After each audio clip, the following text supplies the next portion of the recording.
Also finishing his second term, I recognize the member from Scott, Representative Bakeberg. Thank you, Madam Speaker. Thank you, members. I really went back and forth if I wanted to share anything today. But I wanted to take a moment, and Danny Nadeau told me that if I talk too long, he's going to stand up and tell me to be quiet. So I want to just say thank you. I want to say thank you to fellow members. That didn't take long. But I want to say thank you to just the fellow members. And, you know, we sometimes agree, we sometimes disagree, we can get passionate, but I just want to say thank you for the opportunity to learn from you and to sharpen my saw to make me be a better person. To the Gold Ties, to the state troopers that are around here that work so hard to keep us safe, thank you. To the chief clerk staff, to Patrick Murphy, you guys are amazing and really the unsung heroes around this institution. To Gavin Miller, who helps me with media writing. He does an amazing job and is like, well, maybe you should say it like this. To Allie, my LA, she has just been amazing and is just does a fantastic job. Isaac and Jacob, the GOP researchers in education, they're amazing.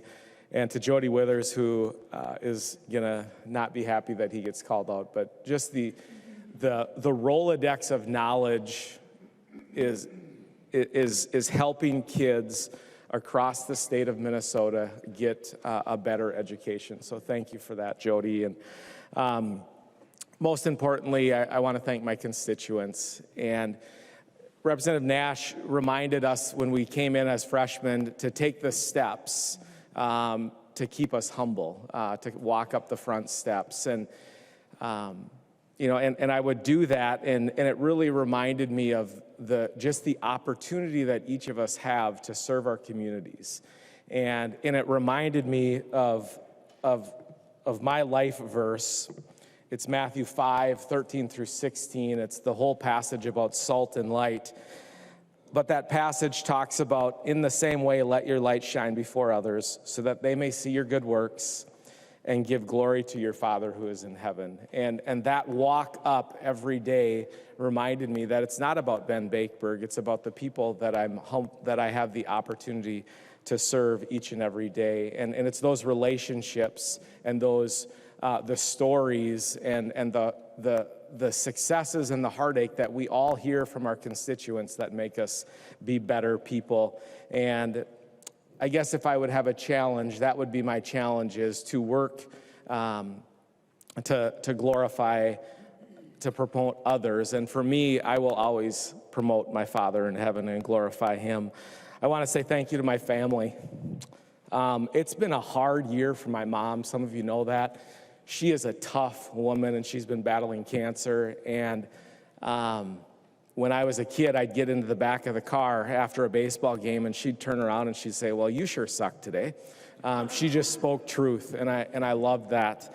But my parents have just been a rock and prayer warriors for me. My kids, you know, all of us make sacrifices to be here to serve our communities, and it's our families that often take the brunt of it. So just thank you to my kids, and my wife, Lindy, is amazing. And for those of you that know her, know that I greatly outkicked my coverage. But I was, my highlight every single time is when kids come to the Capitol. And hearing and seeing the excitement and the passion of those kids and the awe of the building is really grounding and encouraging for me, because I remember as a middle school kid coming to St. Paul and seeing Tony Anand, who was my state rep, and him talking about the building and the process. And never in a million years did I imagine I would have the opportunity to serve here. And every time I see those kids, I see potential, and I see our future replacements, and I always encourage them and challenge them to dream big dreams. So thank you, It has been a pleasure to serve you, and thank you to my family. Thank you for my constituents. I've been humbled to serve you. Thank you.